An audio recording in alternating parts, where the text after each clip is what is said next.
Welcome to Do It for the Gram, an Enneagram podcast with your host, certified Enneagram coach, Milton Stewart, where we do it for the Enneagram, not Instagram. We make moves to improve our lives and those in our communities. So this episode starts our series on subtypes. It's been a long time coming for sure, but I'm super excited to talk about subtypes. So before you listen to this episode, you're going to need to understand the instincts and the passion for your number. So if you haven't listened to the episodes before this one on instincts and passion, go ahead and check those out before you check this one out, because in order to get a better understanding of what's happening in your subtype, you really need to know what's happening in your dominant instinct, and you need to understand what your passion of your number is, and they kind of range throughout your emotional patterns in life. So intro music, let's get it, because we're about to get into it.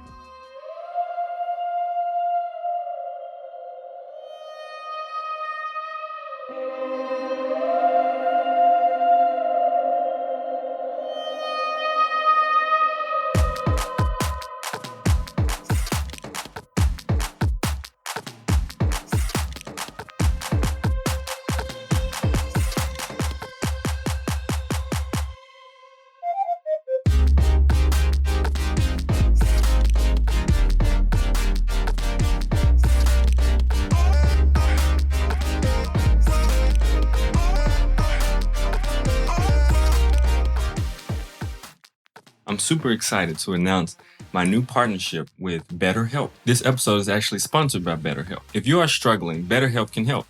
You'll receive 10% off the first month when you sign on using betterhelp.com/do-it. So I'm super excited about this partnership that me and BetterHelp have entered into, because in this point where everything that we're doing right now to connect with people is more virtual, it is so important. Mental health, I think that aligns perfectly with things that we're trying to do, things that I want to do, and anybody that I would refer or think that could be potentially beneficial to the audience. And I think BetterHelp is definitely one of them. BetterHelp is basically, it's online counseling or therapy. So you're able to actually get some counseling or therapy depending on what's going on, from licensed counselors and therapists around the country. And you get to be able to get some of that one-on-one mental checkup that you may need, and BetterHelp's able to help you. So just go to betterhelp.com/do-it, and you'll get a 10% discount for your first month.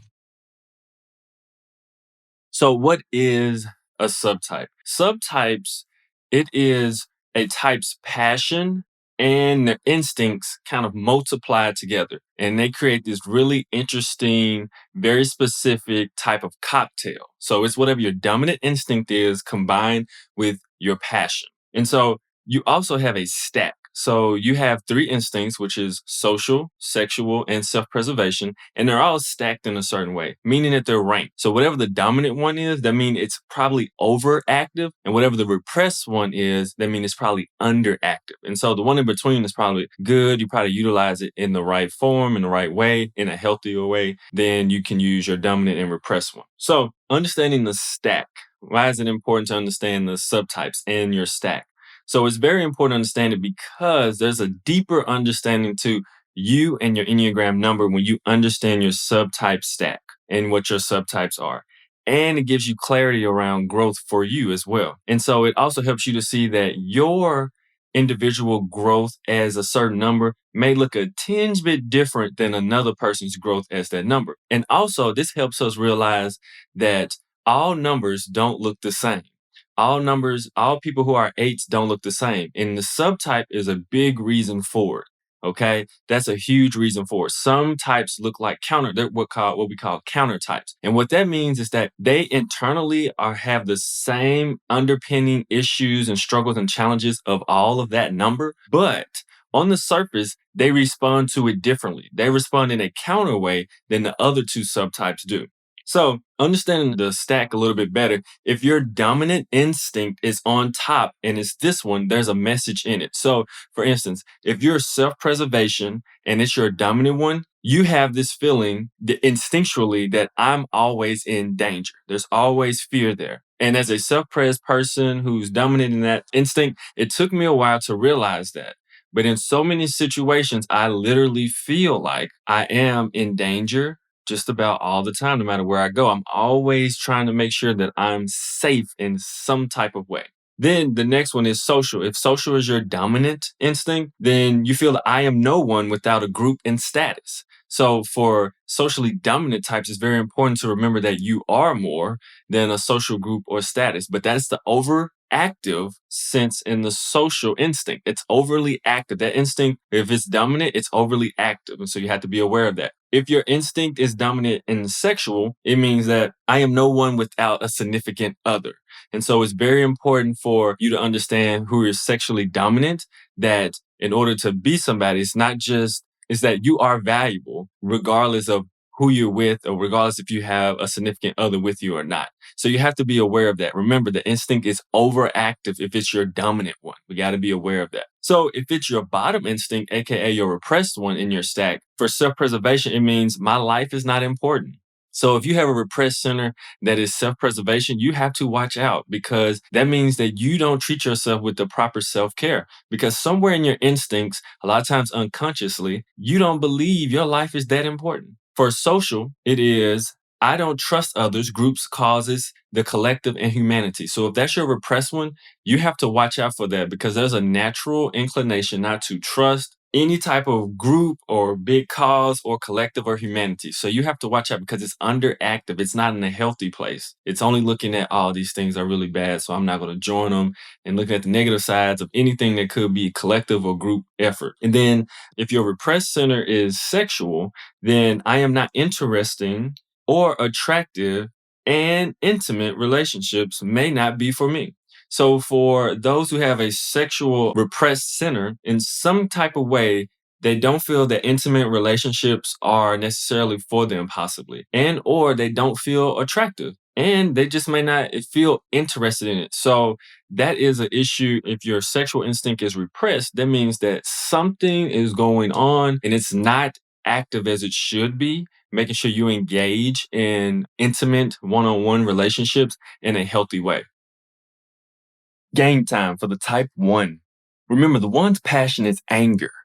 Remember that anger is actually a huge emotion. It's not just exploding and throwing stuff and being aggressive all of a sudden, but it actually covers other emotions such as frustration, irritation, being critical, resentful, and even annoyed. This anger is because the world and things are not the way that the one feels they should be on the inside. And so there's a general anger and a consistent kind of anger that goes on within the one to actually deal and handle how to impact the world and make it a better world or to perfect it. So majority of this information is going to come from Beatrice, Chestnut, and Uranio, Paes by way of Claudio, Naranjo. When the passion of anger to perfect entangles with the instinct of self-preservation, it emerges with material security and needs, meaning that they want to perfect things more than anything. So this type 1 is a true perfectionist. They're very fixated on fixing things and making them better.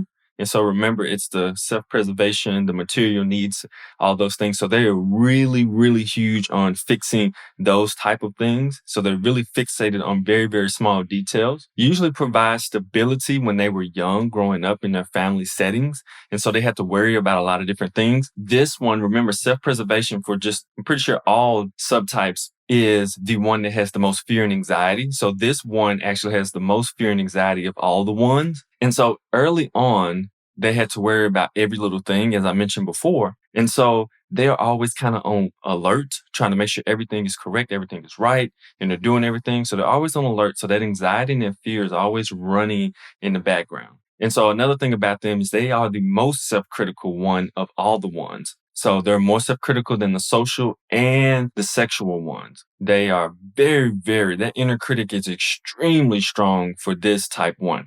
Because coinciding with trying to make sure everything is right, they have a need to try to perfect everything, and especially themselves. And so it's a constant process. Remember, that inner critic is so strong and they're so self-critical. So it's this constant process of trying to perfect themselves and perfect everything else in order to somehow feel better.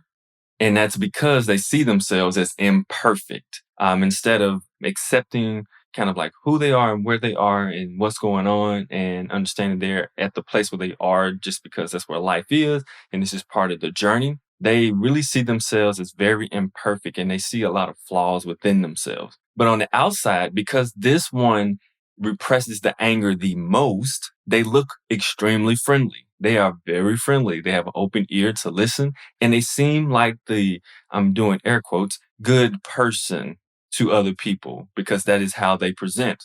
And so they don't really express the anger as much. And usually their anger comes out, as Beatrice says, as warmth. And what they mean as warmth is, so the subtype self-preservation one, all the ones actually they have a defense mechanism called reaction formation. And so that's actually doing the opposite of what you feel. So for instance, if a one is extremely really angry with someone or really annoyed, especially the self-pres one, they will actually respond the opposite way. So instead of responding with, I'm upset with you, I'm really mad, and actually letting them know and expressing it, they will do the opposite and be warm and friendly and overly friendly to that person. And so that's one of their defense mechanisms to not deal with a few things that they really need to deal with. And so because that anger, when it's trapped inside and it's repressed, it is not released. The self-preservation one is always tense. Their body is always tense because they trap it in their bodies. And so that anger is there. You can see it in their face if you really look at it, even though friendly sometimes. And usually ones you can kind of see in their face, but the anger and the tenseness is trapped in their bodies a lot of times. That is some things about the Enneagram self-preservation one. So for social ones, when the passion of anger of perfection entangles with the instinct of social, it turns into being the perfect person for the group and perfecting the people in the group. So this person is more like the perfect person in a sense. They want to be the perfect model and show people how to do the right thing. Remember, when I say the right thing, I'm putting air quotes up, okay? They think the best way to do stuff. They research the best way to do stuff, matter of fact, and try to help other people see, this is the best way we should be doing it. And so they are really keen to doing things the right way and showing people how to do the things the right way. They're less worried and more confident because they believe they have and know the right way. And sometimes they do. But sometimes the right way is their way and not necessarily the right way. It's just a way. They seem superior at times because understanding that them feeling that they know the right way and the right thing to do and telling people, it comes off as looking superior to other people. And there is, when you look deep down within yourself, there is a tinge of superiority or maybe a lot going on inside. Social ones, they also take the position of the role model in the group. And so that's another thing that lends into the superiority thing, is that they have somehow attached themselves to being the role model. And so I am going to display myself in a way that you're supposed to be doing things. And so that is something as well to take into account when you think about the social aspect of it. It is not necessarily I'm trying to adapt to the group, because this one is actually the opposite. So just because they're socially dominant does not mean that they necessarily love being in social groups necessarily. And this is one subtype that does not actually. The social one is the one that doesn't adapt well to groups, but they are oriented to groups and people because they want to perfect them and show them the right way of doing things. And so they are always in a mode of teaching others. They take on the responsibility of teaching others, and they take on responsibilities of other people in general because they feel they know the right way and they can show you. And so the thing is, the superiority thing, for ones, recognizing that a lot of that can come from a superiority type complex. Other people see it that way. Even if they don't respond, they see a person who seemingly is trying to be superior by telling or showing them the quote unquote right way of doing things. So beware of that. And so these ones also find a way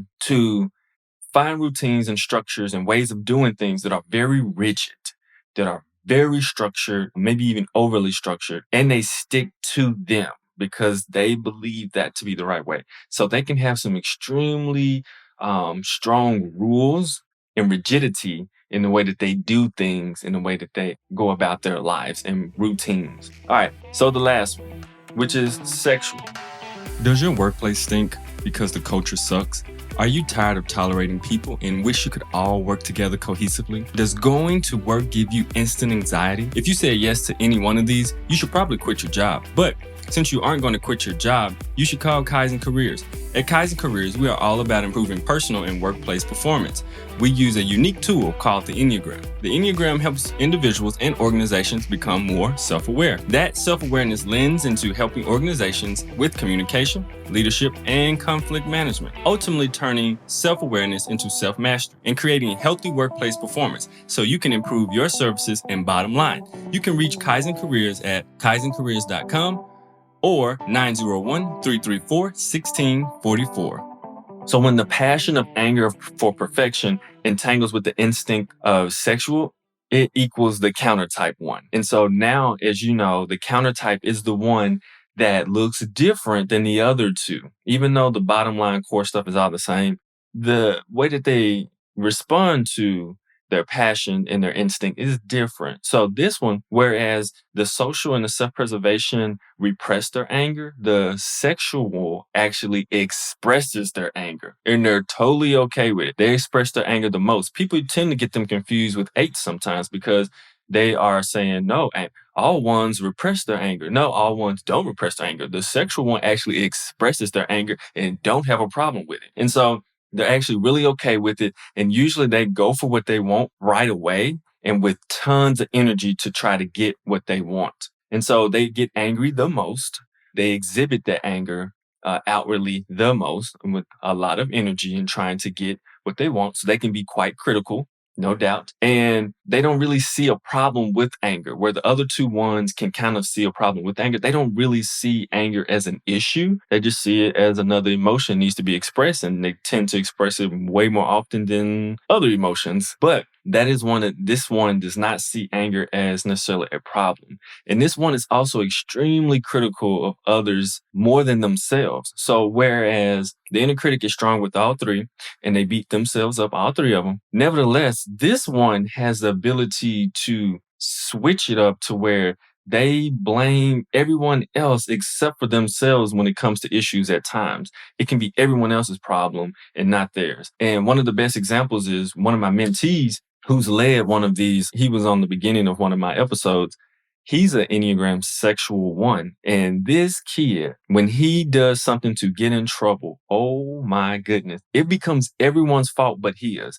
And the interesting part about it comes off so strong though. It's not like no, it comes off very strong like, well, maybe I should be at a better place or better school. These kids are like making a bad influence on me. And I was like, no, it's you.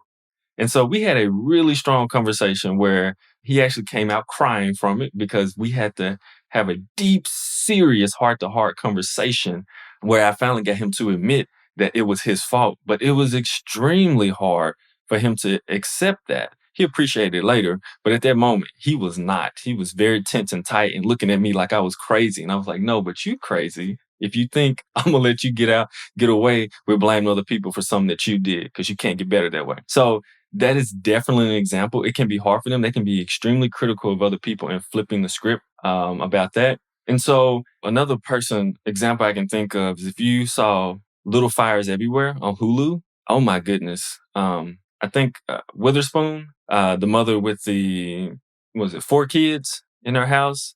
Yes, she is, I believe, a sexual dominant one, or if not, it may be in there. But like when she goes rogue, it's a really good example of a one getting extremely unhealthy and going to the route of blaming everyone else but themselves for situations. And so then also you have this one is also, they have the feeling that they're connected to a higher moral calling or sense, and they need to reform society and others. And so in some ways, when you think about it, if this is checked in a healthy way and you're actually seeking to really like help people, let me see, can I say this in a way that doesn't get trapping? Seeking to help people for the betterment of them and not for the betterment of what you see for them, if that makes any sense, then you have the energy to really actually be able to help people. But this gets tricky because you have so much going on. And when you think that you're so right and that people should be abiding by what you feel that's right because you feel that you've got that higher moral calling than anyone else, that becomes the issue because then it's influenced by your own ego and pride. And so that's a scary place. And you have to be able to watch for that if you are a sexually dominant one. So we're going to talk a little bit about the growth in order to grow. And so the goal for the Enneagram 1 is to get to the virtue of serenity, which is learning to serenity, grace, which is learning to accept life in situations for what it is. It's like the serenity prayer. If you've ever heard of it or said it, it's one of those things. Let me understand and accept the things that I cannot change, but change the things I can, but the things I cannot, let me accept them. So this is going to be important for them. So their key, one of the things they have to work towards getting to serenity. Okay. All right. And so some of the ways to counteract the self-praise dominant one is being less hard on themselves. Change your self-talk to comfort over criticize. So we all have inner children, and our inner child, a lot of times, we treat it so harshly. Like we're physical adults, but inside we are actually still kids, unfortunately. But it's okay at the same time, because if a little kid was having trouble with an issue, you wouldn't approach them with the same critical manner you approach an adult. You approach it very differently. So the way that you actually help yourself grow into serenity for the self-praise dominant one is by making sure you talk to yourself in a way that's more comforting and guiding than just a extremely harsh, critical way. I didn't do that right, you wrong. Like, work on combating that with your inner critic, okay? And things going on. And then the next thing is put some fun and pleasure in your life. A lot of times, self-praise dominant ones are working so hard to do the things right, to make sure they perfect all these different things going around and every nook and cranny and all these different little things. But make sure you actually put some fun and pleasure in your life. I think that is super important. You know, part of me as a 7 wish that was part of my growth, but it is not, because fun and pleasure always exist in my day. So for self-praise dominant one, find some time and actually have fun. Create that fun. It's going to really help you out a bunch. Next, ways to counteract the social dominant one. One thing is to relax modeling the right way to do things. You know, you don't have to always show people the, air quote, right way of doing things. Let them do it their way. And you may want to ask if they need help, if they want help. And if they don't, go about your own business. And they may sometimes come and ask you, but it's not your job to model and show people the right way of doing everything. That is connected to a superior place, and you have to watch that. That's a very prideful thing. Then also use healthy humor. Now, I want to emphasize this because ones can be humorous, but they can be satirical and critical. They can use kind of satire, and it'll be like the lower side of the 7, not really like the healthy, light, fun, and humor. So use healthy humor to lighten up situation. When you're dealing with different things or you're a little frustrated about something, annoyed, use a light humor to kind of get the things going and lighten up the whole situation. It doesn't have to be so tense, so tight, and everything don't have to be so right. You know, it's okay. And then try to adapt more to others. But this can be really hard for the social dominant one, is to actually be able to not have to make everyone adapt to you because you're doing the right thing, but adapt to others, because there's different ways of doing things, and everything is not black and white. Everything is not black and white. Everything is not good or bad. Everything is not correct or incorrect. There's just many different ways of doing things sometimes. And so make sure that you do your best to try to adapt and see things from their perspectives as well, because you may find some gems and some amazing things in the different ways that people do different things. Hi, I'm super excited to tell you about a partnership I just joined in on. As an Enneagram coach, I understand the Enneagram helps in all different aspects of a person's life. A part of that journey can only be helped sometimes by someone outside of themselves, someone in the profession of counseling or therapy. So that's why I partnered with BetterHelp.com. BetterHelp is basically a virtual way to contact and be in connection with counselors and therapists around the country. And at this time that we're going through socially being distant and a lot of being trapped in our houses or different things, even though it can be wonderful, a lot of times we may need to express something that's going on, or things may be arising inside that we don't understand how to deal with. And so BetterHelp is a wonderful, affordable way to receive therapy and counseling in your home virtually. So if you are struggling, BetterHelp can help. You'll receive 10% off your first month when you sign on using betterhelp.com/doit. That's DOIT. So this information will be in the show notes, but this is a way, if you do need some help, mental help and working through things, some emotional things, BetterHelp can definitely help. Next, ways to counteract the sexual dominant one. pay attention to how your self-interest manifests itself as a higher mission slash calling. So this is similar to, you got to check your motives behind what you're really doing. Because yes, you can feel like you're getting that higher calling, which part of you can be at times, but you got to look at, what is it really producing? Are people around you, or the fruit that you're bearing, actually getting better, actually enjoy things, actually growing, all these different things? Or are they just really annoyed or upset and get tired of what you're saying, and you're just like, oh, well, you're wrong because I'm right? No, then it's probably not coming from the right place. So check your motives and your self-interest, and when you're trying to do certain things or correct and perfect situations and people and stuff, make sure you check your motive behind that, because that's going to be important. So really check on that. That's huge. And then also, because you're not afraid to express your anger, what we need you to do is similar to the eights. I need you to channel that anger into dealing with other emotions that are softer and that lie beneath the anger. And so that's pain and that's fear a lot of times, what's under there. And so you're going to have to recognize and realize, okay, what in the world is below this anger that I'm expressing? So it doesn't ruin your relationships. It doesn't ruin the different places and situations that you're trying to move ahead and improve in life. So you want to make sure that doesn't combat that. And the only way to do that is that you actually address that anger. You out the anger you got coming out, address it and see what's actually beneath it, so you can communicate what's actually going on inside. And then also, the thing I always tell any Enneagram 1 to do is to make sure you name your inner critic. You have the strongest inner critic of all the types. You want to make sure you name yours, and so that you have more control over it. Don't let them drive the car. Put them in the passenger seat and you're the driver, or put them in the back seat, right? But you're the driver of that car in your life. And so make sure that inner critic isn't driving you. So besides that, that's about all I have for this episode. If you are still a little confused about your Enneagram subtype, I do Enneagram interviews, and so I can help you figure out your subtype and your number if you're not sure of your number, but I can help you figure out your subtype, which one is dominant, and we can kind of go over and talk a little bit more about it and how it's impacting your life. And so I do those. You can find more information about that at my Instagram, but you can also just send an email at milton@kaizencareers.com. That'll be in the show notes.